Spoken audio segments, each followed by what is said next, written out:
everybody. This is Jenna. And I'm Noelle. And you're listening to More Than Murder, where we delve into everything eerie with a side of true crime. More Than Murder is not your typical true crime podcast. Join us on a weekly tour through the haunted, the bloody, the creepy, and the nutty on our Freaky Fridays. Happy Halloween! Happy Halloween! Oh, I promise, guys, this is Jenna. Probably don't sound like Jenna right now because I'm creaky and croaky. It's not that bad. No, it's not. It could have been a lot worse. Thank God we don't have a Monday podcast. Mm-hmm. It would have been bad. So we are coming at you special this week because it is Halloween, and we have a two-parter for you. Yay! Two for one. Yeah, you get a story from me, and you get a story from Noelle, all in the same episode. That's right. Freaking awesome, guys. We're so excited. Some of our favorite kinds. Oh, yeah. And it's Halloween, too. Yeah. You know? So it's fun on Christmas. It's fun on the other ones. But Halloween is especially fun. I wanted to, decorate in here and get it all spooky. But, of course, yeah, I didn't. I didn't. We're only in here once a week. Yeah, right? Anyway, so today we have something pretty fun. Okay. We're going to go back. And to preface, in 1897, there was a book that was written by Bram Stoker. Mm-hmm. That name should sound familiar. Well, it wasn't a very little book. It was Dracula. Mm-hmm. Dracula basically started the extent of pop culture vampires. Oh, yeah. It really pushed the vampire into how we have it today. Halloween costumes and, of course, all of the TV shows. I got Buffy. the novel right on my bookshelf. Yeah, we got Buffy, True Blood, and of course, the biggest hit of the 2010s, Twilight. And the Vampire Diaries. And well, yes, that was all that. That was the moment of, the romanticized vampire. They just were written as, these heartthrobs that all the girls were like, oh, bite me. Well, that's also because they're taking it a bit further than Bram Stoker did. Dracula is supposed to have a mysticism and a magic about him. Oh, yes, of course. So yes. he's very beguiling and, is able to charm you with his mystic wiles. And so I think that's where that part came from. Of course. And I mean... They exaggerated it. Oh, yeah. I mean, I had Team Edward on my fucking wall because, I was not a Twilight person at all. I had friends in cos. I didn't know about it to the extent of how early it came out. I had friends in cos who were fanatics. They had T-shirts. They were reading all the books. And I was like, huh. So it was right before the movie came out that I was like, okay, I'll start reading these books. And I did. I cooked through those books. I still have one, I think, somewhere in this house. So, yeah. Twilight was a big thing and basically was the quintessential heartthrob. Well, no, Spike. You got Spike and Angel. Those are my heartthrobs. Oh, yeah. There was ones long before Twilight. Yeah, Twilight is not. No. No. But, so, to get into today, this episode is about very, very real vampires, or so people thought. This was a panic which took place throughout New England in the 18th and 19th centuries. She's so cute.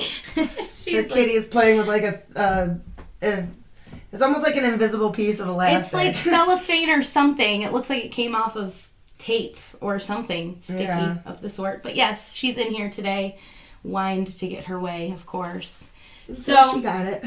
You'd think, 18th and 19th century, that's not very long ago. It's not like the witch trials of the 1600s. This was late 17 into the 1800s. Mm-hmm. So it's pretty crazy how slow our society can kind of be with getting into science. Because as we all know, the premise of this episode, and many others, arguably too many, tuberculosis or consumption really ravaged the world and killed so many people. Mm-hmm. It was a highly contagious disease, and in the 17 and 1800s, germs and bacteria just were not understood. Science was not even really, it was a thing, but it was very people still to this day don't believe science. You think they were believing it even more back then? No, I mean, this is during the Black Plague, they would toss their shit and garbage, literally their feces and garbage out the house window because there's no plumbing. It would just land on the street, or God forbid you're walking down below. Well, that's why those big rivers and stuff that were right by there, the River Thames and all that stuff, were just bacteria and just shit creeks. ugh. So, yes, that was not very understood. And people, of course, needed something to blame for all of these people dying. You know, by the 1800s, it was like 1 in 4 were dying of tuberculosis. So, which you guys should know because Jenna has covered lots of TB places. Like 3? Is it 3 now? There's probably going to be more. We pushed off another one at one point, I think. No, I think that was an asylum because I do a lot of those too. They're like a poorhouse. Those are my thing, guys. So, so they needed something to blame, and due to folklore and how fast the illness was moving, many, especially those in New England, believed it was probably caused by something supernatural. This was mainly due to the disease literally sucking the life out of those suffering. They basically wasted away. They became like a shell of the person that they were. They had sunken eyes, ashen, pale skin, and as we all know, they often coughed up blood. Okay? So it's all leading to a vampire panic. Which is still silly, because if that was the case, if people were just coughing up blood, don't you think vampires would just be there, catch on these people's bloody coughs, eating everybody? You'd think, but it's also not... Vampires take different shapes throughout history. It's not always that bloodsucker, bite the neck lore. So a lot of it was more supernatural. They only came back in a supernatural state and they sucked the life that way. Some believe that they did physically leave the grave. But this particular one, it was very supernatural. That's we'll definitely get into it. Because it wasn't... one I've ever heard. It wasn't even like, the whole town was affected. It was family. So if one person in the family died and the more in the family got sick, which I'm going above in my notes now, so I'll probably repeat myself.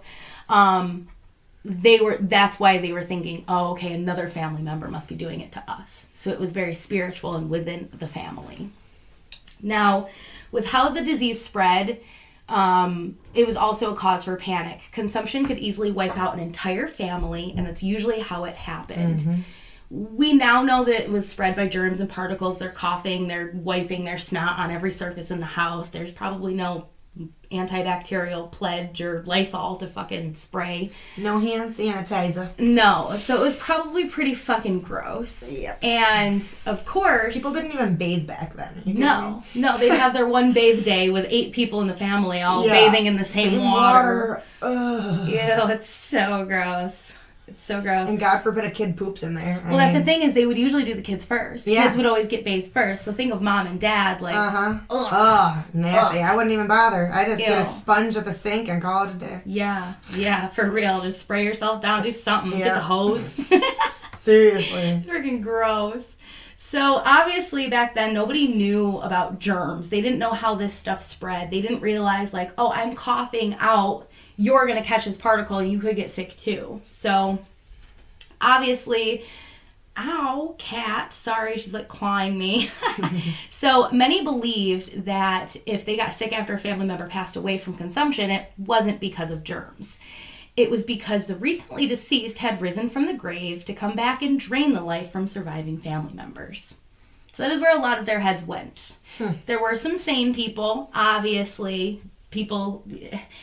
Tale as old as time. You're going to have people who are for things and people who are against things. So there were people who were like, oh, these people are fucking quacks. And then there were people who were like, we got to do drastic stuff because our family members are coming back as vampires and literally sucking the life out of us. And they're just diagnosed with tuberculosis, guys. Poor things. And it's in the fucking 1800s, like the late 1800s that this is happening. Anyway, this obviously created panic and fear throughout New England, and many were convinced that vampirism was the true cause of this disease.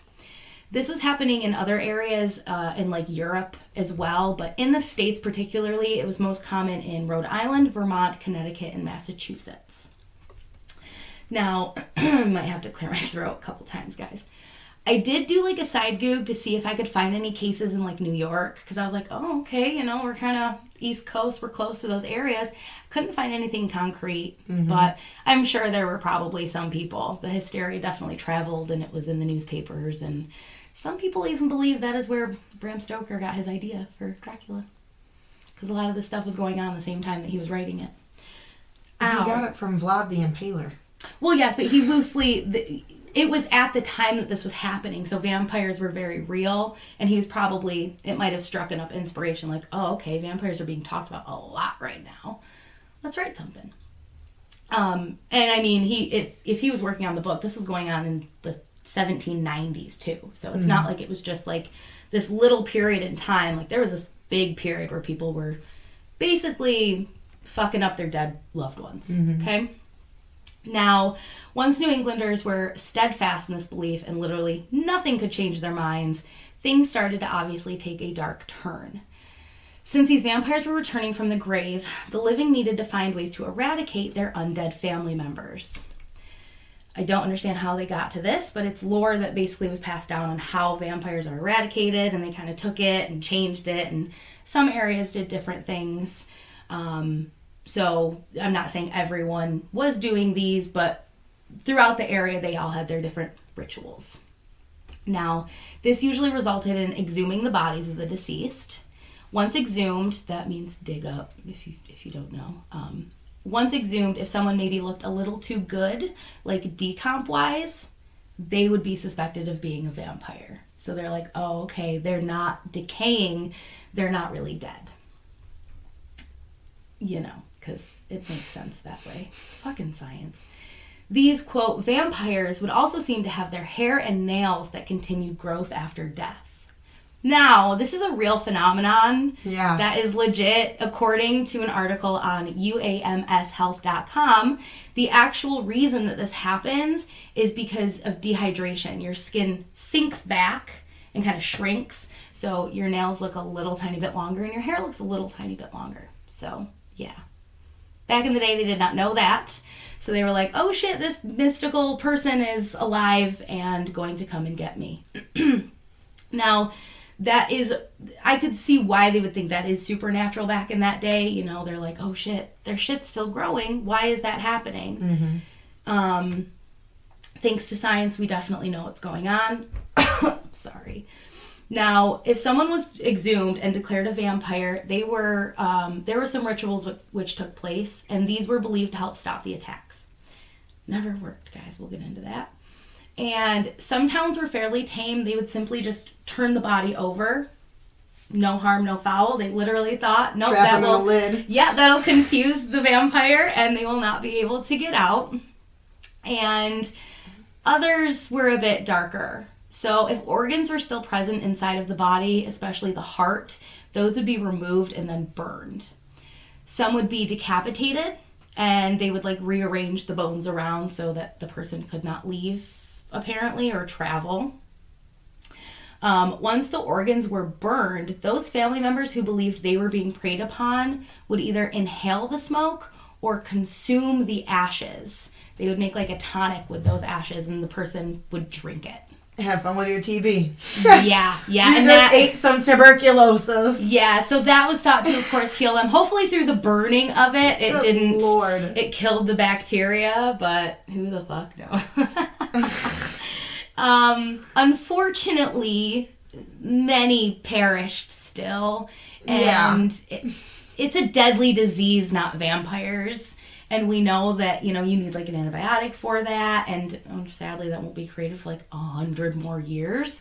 But still, But even still, it's crazy that at this time period, I mean, there were poorhouses in the 1800s for tuberculosis and stuff. So it's crazy that these people are still like, it's vampires. But no, there's people in fucking hospitals right now. Well, no, that's the thing is there were some hospitals, but the sanatorium did not arise until about 1900. It was like the late 1800s when... And that's kind of when this all goes away. So if I did already say this, I'm not going to say this later on. Basically, in the late 1800s was when the bacteria was actually found and when germ theory was created. So they kind of knew how people were getting infected. That is when the sanatorium opened. So it wasn't until after this. There were some hospitals in some places, I think they were sending people, but to the mass of it, they just weren't being created quite yet. Okay. Yeah. Because the story I do have a story of a vampire, a suspected vampire, and she doesn't die until like 1892. And that's usually, I think about the 1900s is when the panic started to kind of kind of wind down. There were probably still some people who were like, that's tuberculosis. No, it's vampirism. You know, those people who are steadfast. But yeah, so this episode wouldn't be complete without the story of Mercy Brown. She is said to be one of the most famous suspected vampires of this time.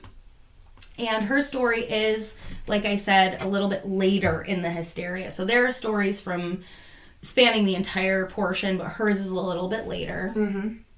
Now, the Brown family resided in Exeter, Rhode Island. Mary Eliza Brown, who was Mercy's mother, was the first of the family to catch consumption, and she passed away in 1882. The next to catch the disease was the older sister, Mary Olive, and she was age 20.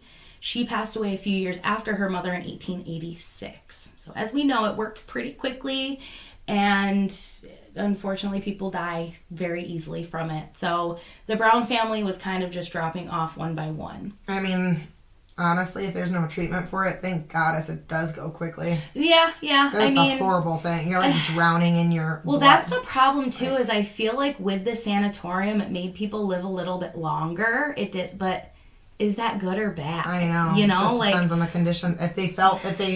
If they were feeling felt okay, good, then that's good. But if they were just delaying the inevitable. But like my other episodes, guys go listen, like they were torturing these people too, cutting them open and taking out lungs and like, I don't know, man. I feel like I'd rather just get it and just die from it if I'm gonna. You know what's weird hot take, though? Sorry. In the second season of Hill House.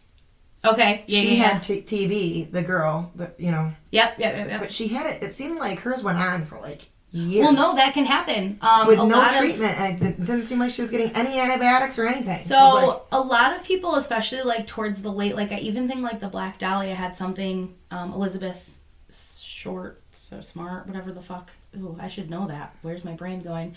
I think she had like, I think it's TB. That's why they sent her to live in like California. You go to like warmer climates and you live there. And even in my the Hume Parker case, she also did, and that's why she was going to like South Africa and New Zealand. And they try to move. If you're in a warmer climate, you can survive and live better. Sometimes your immune system is better too. And I think it just depended case to case. She looked like shit. I don't know. I was like surprised. I was like, this bitch is like still. I know. It's crazy. And I think it's like one of those things where it was probably like flaring up. And then they might have like better times. Like in the winter, I'd probably feel like shit. But in the summer, it's like, okay, I can breathe some fresh air. Feel a little bit better. And you feel a little bit better. But yeah, no. They were either dying or they were struggling. I don't know. And I think that those people are later. Like, when was Bly? Do you remember? I don't remember when Bly was, but I feel like it was. Because I feel like 30s, 40s, and then I think the antibiotic was created in the 50s. Yeah, maybe even it was the 60s. Way before that, I feel like, for some reason. They were getting people to live longer. And I think it is in those circumstances. So, back to the point, like, is it good to live that long with tuberculosis? Yeah. I feel like that would suck. Better quality of life, then sure, but. Dude, I've known what it feels like not to be able to breathe, and it's fucking scary. I don't like it. I don't like it. Yeah, now just imagine yourself gargling on your own blood the whole time. Dude, it scares me. It scares me so much.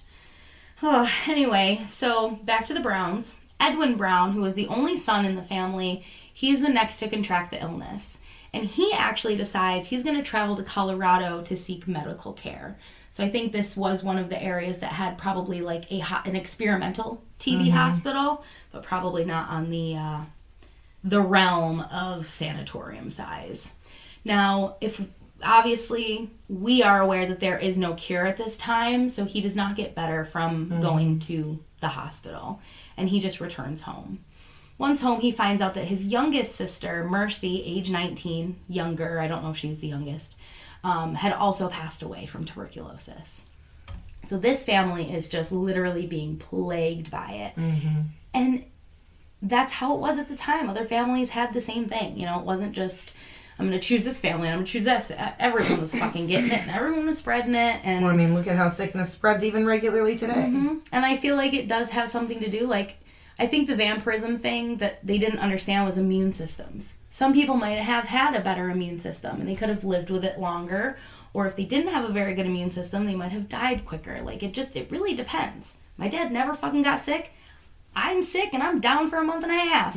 You know, some people just get affected differently. So maybe that's why, you know, the vampire hysteria was really a thing. Oh, well, I'm not getting it. You're not getting it. But everyone in our family has gotten it. So it's got to be something going on.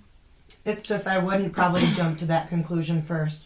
I mean, no, of course not. It's going through the family. Did you eat something funny? What did I eat? No? Hey, man. Hey, it was not a thing. And at this time, probably religion was really big. Yeah, of course it was. And of course, you know, we're all passing down stories and folklore, and they jump to conclusions, obviously. Just like the satanic panic in the 80s. You know, they jump to, oh, Satanists are doing this kind of stuff. You know, it's just fucking humans. Well, that's because at that time, Satanists gave Satanists a bad name and were doing fucked up shit. Manson and fucking Ramirez. Shit. Yeah, Ramirez was scary into that fucking... Ow! My kitty's being mean. She just wants to play.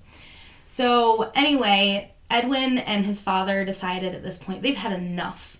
With the hysteria of the vampires going around, George believed that this had to, of course, be the cause. You know, I think at first he was kind of like, I'm not going to buy into this. But then, you know, he kind of got to the point where he's like, okay, it's affecting my family too. We have to do something. So on March 17th, 1892, it was decided that Mary Eliza, mom, Mary Olive, oldest sister, and Mercy Brown, younger sister, all their remains should be exhumed and examined to see who or if there is a vampire. The townspeople and a local doctor were brought in as well, so it's literally like a whole affair. I'm sure they did it with everyone. Like, everyone wants to see the vampire. Because we've always had a morbid fucking sensibility to us. Now, oh my god, she's playing with my hoodie and she's so cute. I'm sorry. Okay, you're distracting me. So they were brought in, and Mary Eliza and Mary Olive, who of course died years before, they were found completely decomposed, skeletal, you know, the norm as they thought. And that's, you know, what everyone thought. Everything looked normal. Mercy, however, who only died 9 weeks prior, looked pretty much the same and seemed to not be decomposing. Well, when you're in a box in the ground, and decomposition happens a lot slower. It was cold, too. They said that due to, like, low temperatures, she was even slower frozen. to it. Yep. Yeah, and 9 weeks, duh. Come on. Yeah. These people, I mean... For God's sakes, we just talked about how in the 1800s there was fucking light bulbs and photographs. What are you talking about? These people are like... Isn't it so... Like, duh. When I looked this up, I was cavemen. Like, oh, okay, this is going to be like early 1700s. Something like... Or I guess like right after, but no, like it's after the Civil War. Yeah, and, like, all of that stuff has been ridiculous. happening. I know exactly who these people were that came up with this. Yeah, me too. Me fucking too. I know exactly who. Because even like the town doctors who were there were like trying to explain. Because I guess Mercy, sometimes if you would like poke the vampire and they bled, they were like, "Oh, this is a vampire." You know, they just had fresh blood, and the doctors would even be like, no, you know, this is what's happening kind of thing. They'd be like, no, it's vampires. Oh, I know exactly who Yeah, it is. You can't even talk sense into them, literally. It's so poignant for this time, isn't it? Yeah, it is. It just shows that people don't change. The times will change, but people at the inherent core of people and the species... ridiculous idiots. Yeah. I'm sorry. Literally, there's always going to be something. So, yeah. So she looked pretty normal, and this led them to believe that Mercy was a vampire and that she was responsible for sucking the life out of Edwin. You know what I would do if I were these people? Because I would be a ghost anyway. I wouldn't be a vampire, obviously, but I'd be a fucking ghost, and I'd say, you know what, motherfuckers? You think that I am draining the life out of the rest of you? Guess what? I'm gonna. Now I am. I'm gonna, bitch. Have fun with your poltergeist-filled house. Yeah, you're never gonna sleep again, bitch. Nope. You are getting haunted. Oh, because you don't trust in your own child. I know. Come on, Mercy. At least Mercy. Do it up, man. Yep. Good Lord. And like, if they're like into the supernatural like that, like you'd think that ghosts could be in that realm and like all of that kind of stuff. Well, no, because everything was demonic especially with the religion. Well, yeah, that's true. You know, even ghosts to religious people these days are all demons. And like, I'll get into like Mary. She's like buried, like I think they were Baptist. Yeah. So they were probably very into the Baptist religion, which could be strict. I'm not going to get into that, but all religion is fun and strict. Who the fuck am I talking about? So anyway, Mercy's heart and liver were quickly removed and burned as a way to stop her from rising and using her supernatural powers against her brother. Doesn't this sound like so fucking just amazing? According to the story of Mercy on nightlyspirits.com, Edwin also ingested the ashes as another attempt to cure his illness. Yum. Spoiler alert! It didn't work. It didn't help, and Edwin perished only 2 months later. Only 2 months. I really want to be the fly on the wall after Edwin dies. And I didn't side goog. I wish I was going to, and then I got distracted. I don't know. I didn't read anywhere if George, it's George, right? It's George, died. I don't know if he survived. I don't know if he died. It wasn't in my research, so I'm assuming that he probably lived. Did not. No, I'm assuming that he lived. Yeah, because it wasn't anywhere. You'd think that if it was anywhere that they would have written, like, and George died too, and the whole family's gone and wiped out forever. So, I don't know. Maybe George got into a relationship with someone who wasn't a vampire. And Maybe. who the fuck knows?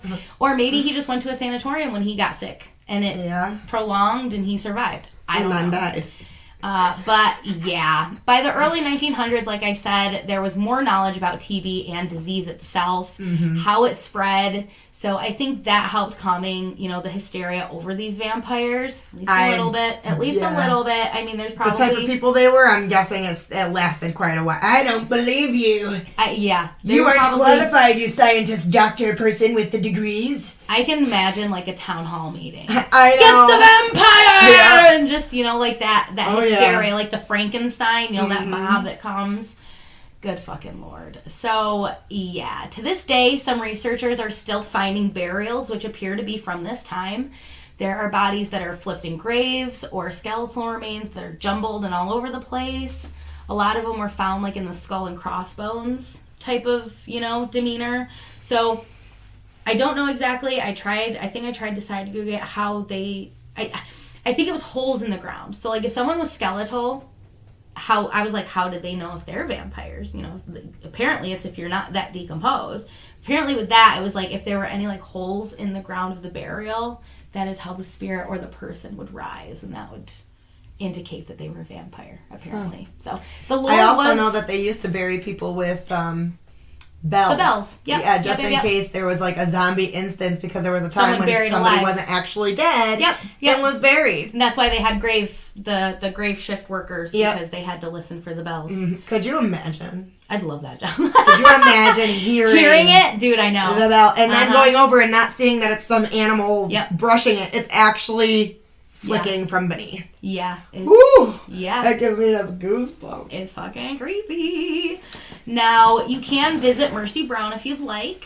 And I think I'm adding that to my cemeteries list, because I think that'd be cool. Mm-hmm. She's buried at the Baptist Church Cemetery in Exeter, Rhode Island. Okay. Please be considerate when visiting, of course. Shouldn't even have to fucking say that shit. No. But apparently, like, people stole her gravestone and, like, took it home. So they have now, like, secured it, glued it down, made sure that it's not as easy to get up. But, yeah, that is... Doesn't surprise me. That is fucking shitty. So, that's all I have for today. But... Don't go anywhere, because... It is now time for you to hear from moi. Noelle's coming up right now. Yay!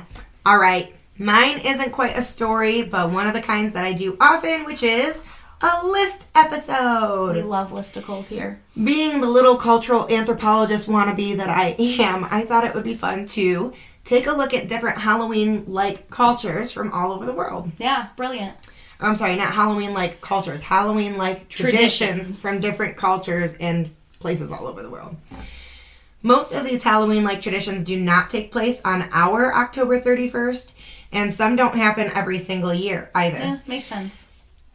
Also, I wanted to apologize. There will be some left out, as I cannot cover the traditions from the entire world in one half an episode. Oh, hell no. So if you feel like your culture or where you live have their own traditions that I might not have shared, feel free to come onto a Windbag Wednesday or even just send us an email. Yeah, and definitely. let us know. Totally. So shall we begin? Let's fucking do it. Okay, well, I figured the first one on the list I would do was to follow your episode up, and it is called Dracula Day. Perfect. Yep. Dracula Day began in Romania, as you may imagine, Yeah. but it's celebrated all over the world. The celebration takes place on May 26th, and it is to commemorate Bram Stoker's Dracula novel, which was published May 26th in 1897. This year, 2021, was the 120th anniversary of Dracula, and people around the world have parties, dress up, and watch the movie rendition of Dracula, which is honestly... Bela Lugosi. My first ever scary movies I ever watched was my papa watching The Universal Monster type. the black and white. I was watching black and white movies when I was like 7. Okay. Watching it with my papa, and I would watch all of them, and some of them were pretty crazy for being as young as I was. But hey, who it's okay. It was black and white. People will also go to visit one of my bucket list places, which is Bran Castle on that day, which is where Vlad Dracula resided in Transylvania, which is now Romania, I believe. And that's that. So yeah, they go and visit. They will watch the movie. They'll have watch parties and everything. It's literally just to celebrate. Oh yeah. Dracula, the novel. The monsters, like Frankenstein, Dracula, like all of that, like that is a huge thing for people. Yeah. There are people obsessed with that kind of stuff. Yeah. So I can definitely see it. Second on the list I have for you today is called the Hungry Ghost Festival, and that is in Hong Kong. Oh, that sounds fun. Now, a lot of the traditions I do cover from different portions, like in Hong Kong here, there's other parts in Asia and everything where people do have similar traditions. Okay, yeah. So there are like multiple different types of each tradition pretty much. Yep, and that makes sense. Yep. So the Hungry Ghost Festival, it takes place every 7th lunar month around the middle of the month. So usually August to September, through there. During this time, many people believe that the spirits of the dead become a little stir-crazy and restless, and that they're able to travel freely at this time. The festival itself lasts for about a month, which I wish we would let our festivities last a whole month. Fuck yeah, man. During which people set out offerings to the spirits, like money and food that they may need in the afterlife, like many of the other cultures do. Oh yeah, the afterlife is a big thing in pretty much everyone's but ours. Well, no, ours would be heaven. Well, true, but no. That's only if you participate in that religion. Yep. Third up on our list is the Awuru Odo Festival in Nigeria. So this festival lasts for up to 6 whole months. Damn, they partying. 6 months filled with dancing, feasts, parades, masks, and music. It's believed during this time, loved ones from the afterlife and this grand festival... Wait, I'm sorry, hold on a second. Written weird? Yeah. It's believed during this one from the afterlife. I'm not really sure. They return. I don't know what I was trying to write, but I will get there. So people from the afterlife return that. Yeah. So this festival is to send them off. Like, okay. It's their send off.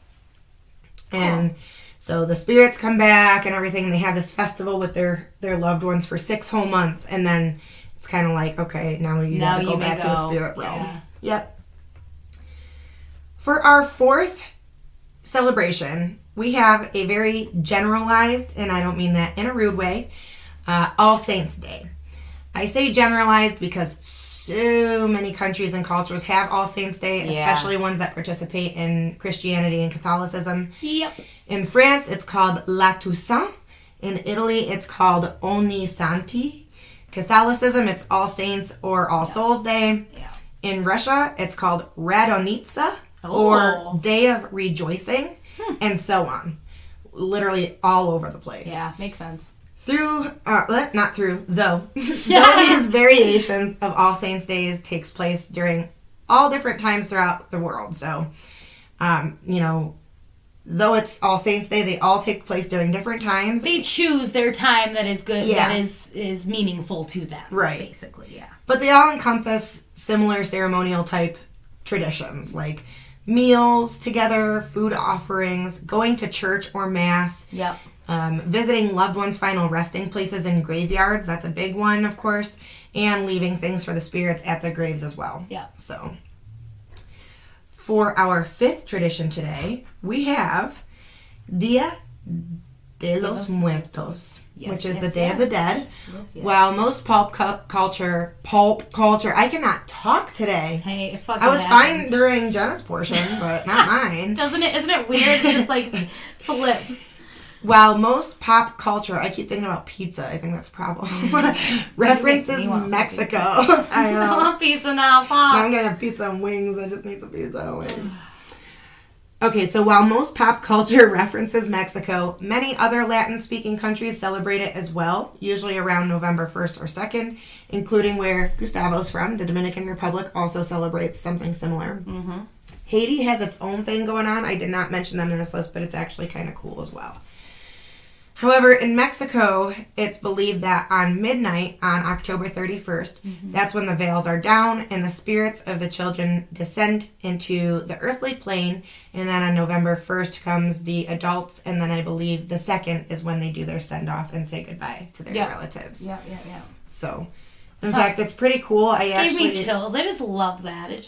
I love this tradition. I was going to pick up a candle on the way home for the process because I wanted to share with you guys today something I learned, and I'm sorry if this is incorrect, but it did come from a source that has Latin heritage. So October 28th, the first candle is lit and a white flower is placed to receive the lost souls.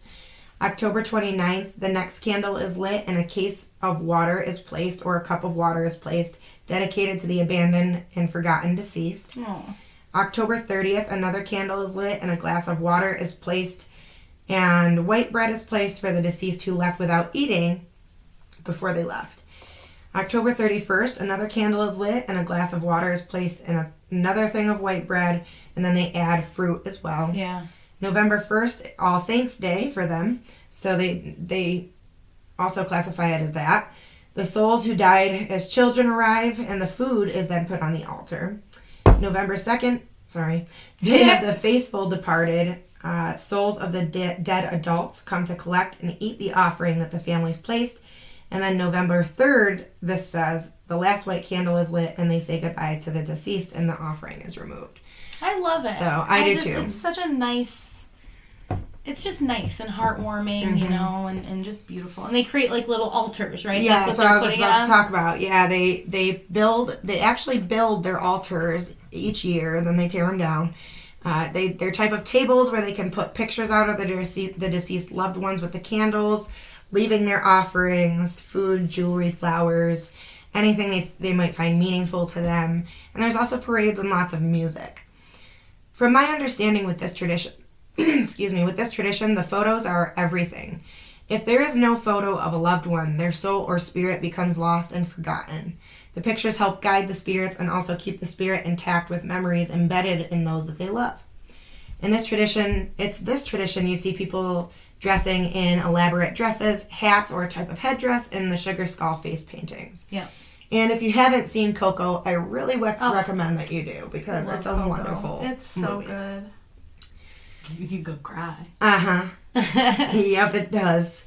Number 6 on this list is kind of similar, but it comes from Bolivia, and it takes place on November 8th. It's called Dia de las Natitas. Okay. Which I can't quite find an exact translation except the little pug-nosed ones, which I take as like skulls maybe, because they have... Yeah, and it's all about... This tradition for them is all about skulls. I think I know about this one too. I think I've read about this one. I didn't know about this one, but I did know about the one from Indonesia.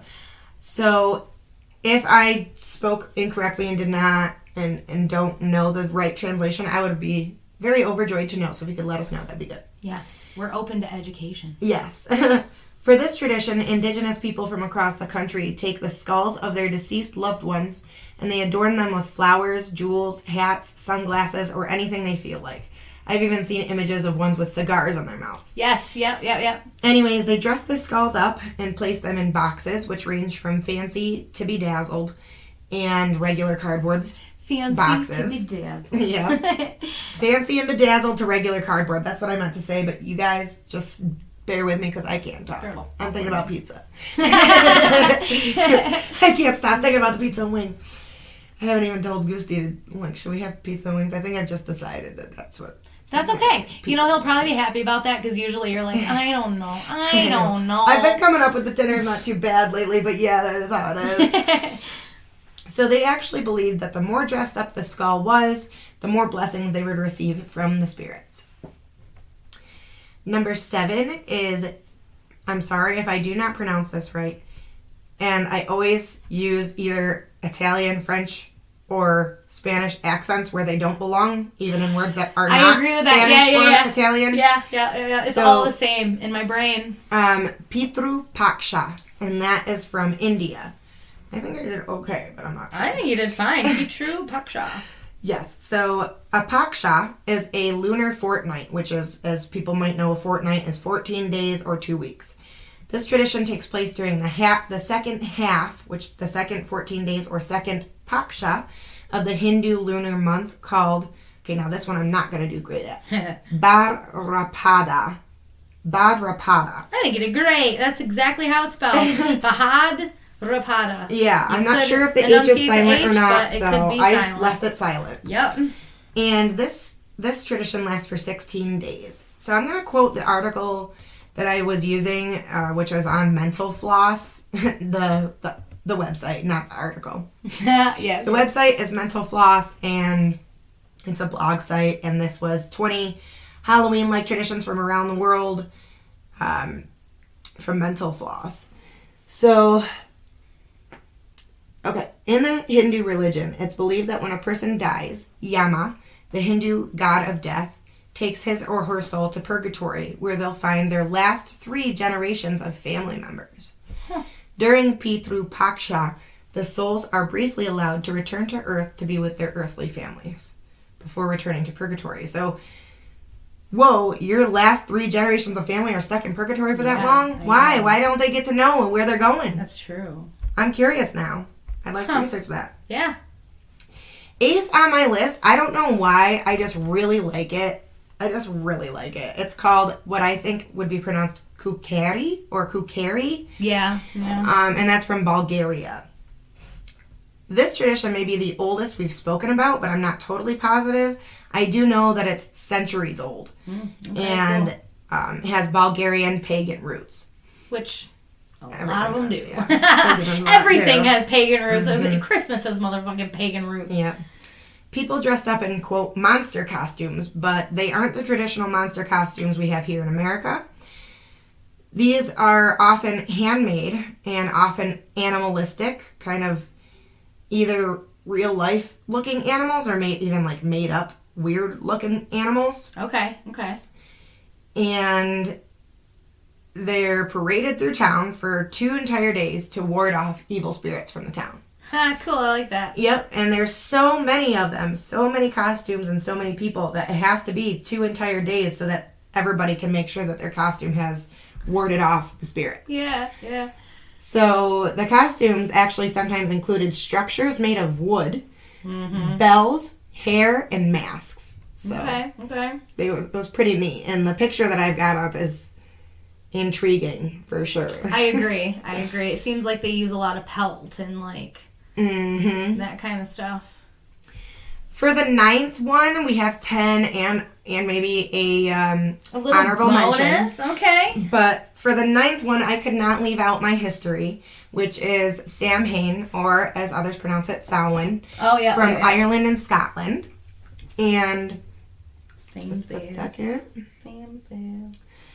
So Samhain is a pagan and Celtic tradition. I classify myself as a pagan eclectic witch. And I'm also Irish in my background. So, yeah. I was more Scottish, which I was surprised about.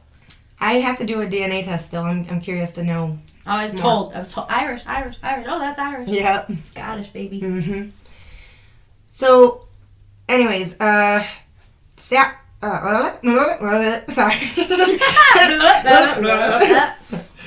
Flip it and reverse it. Okay. Samhain, the pagan tradition has given birth to our modern day Halloween in the U.S. It's also a tradition that's thousands of years old as well. In fact, pagan rituals, as Jenna just mentioned, and beliefs have actually birthed many of the holidays and things that we celebrate in general here in the U.S. and around the world. Samhain is a celebration of the end of the harvest season. It doesn't even have anything to do with scary stuff. It's literally the end of harvest. And rituals are held and feasts are had, as well as bonfires and celebrating with the traditional Irish fruit cake called barmbrack.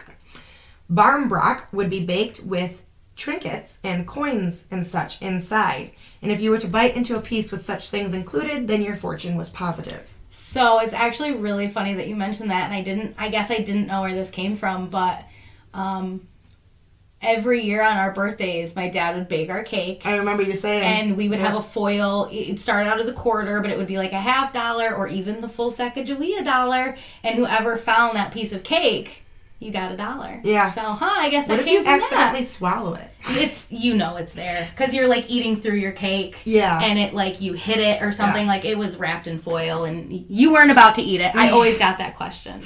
Doesn't anyone eat the quarter? No. I know. Well, it's funny because even the article was like, modern day health department shit has made it so that you can't do doesn't that happen anymore. Very much. Yeah. But yeah, we couldn't do it on like a store-bought cake, of course, because you gotta hide it under the frosting. Yep. Yeah. Oh, cool. So for our 10th and last tradition, I included a link to the source that I used so you all could go through it and look at the pictures. This is from a gentleman's story of going to Indonesia. This is where our next story takes place from. Indonesia, and the ritual is called Manini or Manene. I'm not really positive. Again, I'm sorry about that. But I wanted to include this last because most people would call it a more macabre tradition, and that's not saying that it's a bad thing. It's just what many people aren't accustomed to, especially here in the U.S. People are still like, oh, you got tattoos and piercings. Well, it's it's even the one with the skulls that they adorn. Yeah. Number 6 or whatever. I find that a lot of people would be like, oh, yeah, that's your loved one's skull. But I find it beautiful. I know, think it's beautiful too. that you have that part of them. Mm-hmm. But I would have skulls around my house and things like it doesn't bother me the way it would bother other people. Weirder for some people, especially with this tradition, is that they dig them up. Yeah. See, I wanted to know, how does the other culture get that? I don't know. Those were ones. regular skulls. These are mummified skeletons, and I'll talk about that a little bit. Oh yeah, they look it looks insane. Yeah, so neat but insane. Yeah, that's why I said most people aren't very used to it. They may think it's a little macabre, but I once I read about it, I was like, oh wow, that's actually really respectful. You can see why they're doing it, exactly. So before or after the harvest in August, the Torajan people, I'm not sure if you guys say your J's, I'm not sure, Torajan, I'm going to say Torajan. People, they dig up the bones of their loved ones in complete skeletal form. When their loved ones' bodies are out of the grave, the family takes that time to clean their grave before they go back in. Like, they go and they clean their bed, and they clean, like, as, quotes, in their bed and their home. That's so sweet. I know. That's what I liked. I was like... It's because it's their final resting place. It's the place that your loved one is going to be forever. Especially if you are buried, So they're taking that extra care. And these people aren't grossed out by it. They're like... this is my loved one. I still owe them the respect and everything. And it's just, it is a really beautiful thing. People are going to say that it's weird and gross. I don't think so. You're always going to have people who don't understand other cultures, and it's just, shut it down. Mm-hmm. So they do leave the body out in the sun to dry. I would assume it's obviously because condensation shit, you get... The bones and the mummies are probably a little bit moist inside there. Yeah. And to mummify, you need dry, dry. So they leave them out in the sun to dry. Before dressing the bones, they will put clothes on them, and they prop them up throughout town. While dressing the bodies, family members and friends often have conversations with the deceased, paying their respects, praying, and asking for blessings of good health. And the corpses have been mummified for this purpose. And I find that there's something maybe macabre, is that a word? Macabre. Okay, I'm going to make up a new word. Macabre sweet about it. Like, it's like, you can feel like you're having a conversation with the person. I love it. I mean, talking to a deceased loved one is healthy. I talk to my dad all the motherfucking time. Yeah. And to have that physicality right there probably adds an extra layer of healing to it. Mm-hmm. Even if some people are going to be like, oh, you're talking to bones. So? You do the same thing when you go to the graveyard and visit I talk to my motherfucking self. Okay? Yeah, I do too. Come on. And yeah, I go to the cemetery and I'll sit down and I'll have a fucking full-blown goddamn conversation. I'll do it while I'm cooking dinner. I know. I talk to my grandpa all the time. All the time. So, that is that, but I do have an honorable mention. I had to do this. It's one of my favorite festivals that I've known about this festival for a while. I just didn't know it took place around this time. The honorable mention goes to Nepal for the Tihar Festival of Lights and Colors. Oh, okay. This festival lasts for 5 days. On each day, from my understanding, specific animals are celebrated. The first day gives thanks and praise to the crow, who in their belief is the messenger of death who's the messenger of death. Yeah, so he will accompany death and the souls to the next life or whatever. Oh, okay. So what they'll do is they'll spend the day feeding the birds around there. They'll feed all the birds. And Tihar is to honor Yama, which is the god of death. But the goddess Lakshmi is the goddess of wealth, and she runs the festivities. No. They get the honorable mention because I am very biased to our four-legged friends. And on one of the days, they worship and pay their respects to dogs. This is the Doggie Festival. Okay. It is. Yes. And the dogs are thought to accompany Yama to the gates of the underworld. All the dogs, stray or domesticated, get praise and thanks, adorned with lei-like necklaces with real flowers and fed lots of treats. And they'll even give them like a little red dot, just like they have, and it's so nice to see, like, this type of festival for dogs as opposed to, like, the Yulin shit and all those other bad things. But these are dogs that are fat and healthy and happy and, like, it's so nice to see. And I would definitely participate in that. I was going to say, I want to know the date because I'll deck my own dog out. I know. Here's your lei, TT. I know, I didn't even put it. It must not have been in my research. I'm going to have to check and That's all right. It might be something that, like, moves, too. Like, it might not be a specific day every year. Like Easter or something weird, you know. Yeah. The third Sunday of every third month. Like something no one can remember. So you gotta Google it every year like fucking Easter. Yep. Oh, I know. Or Thanksgiving. Thanksgiving moves, it moves too. all the time. Yeah. When the fuck is Thanksgiving this year? I have no idea. It's either like this... I know it's on a Thursday. It's the third Thursday, right? Or something? That's the only thing I know it doesn't change. It's always on a Thursday. Always on a Thursday. Thanksgiving Thursday. Easter Sunday. Okay. Yeah, that doesn't make sense. What? Easter and Sunday. What? I was saying Thursday, Thanksgiving Thursday. They're both THs. I didn't get Easter it. Sunday. Oh, okay. I'm like, yeah. No, I thought you were talking about it being on Thursday. No. Like, oh, okay, it's on Thursday. So I was like, oh yeah, Easter's on a Sunday. Anyways, that's all I have for you guys today. Thank you, as always, for listening and taking part in our special 2-for-1 Halloween episode. Happy Halloween, guys. Happy Halloween. Please be safe, be spooky, and have fun. Yes. You can follow us on ChewTube, More Than Murder. Do all the things. Subscribe, bell, all that stuff. Leave us reviews, comments, and all that on iTunes, Audible, Facebook, anywhere that you can find it. Really helps. Commenting and sharing YouTube videos, social media posts, that really helps because of algorithms as well. You can follow us on Facebook at More Than Murder, Twitter at More Than _Murder, and Insta at More Than Murder Pod. And I did want to let you guys know that we are switching podcast hosting places. Yes. And it's been a little bit of a strange transition. So if you subscribe on Podbean, just pay attention for when we send out the link, because then you go ahead and subscribe on Acast. That's where we're going to be. If you guys subscribe somewhere else like Google Podcasts, you'll be fine. It won't matter, yeah. But if the you only are one it'll using affect, our hosting site. Right. The only ones it'll affect is if you use Podbean, because we are switching to Acast. They make it so much easier and more friendly.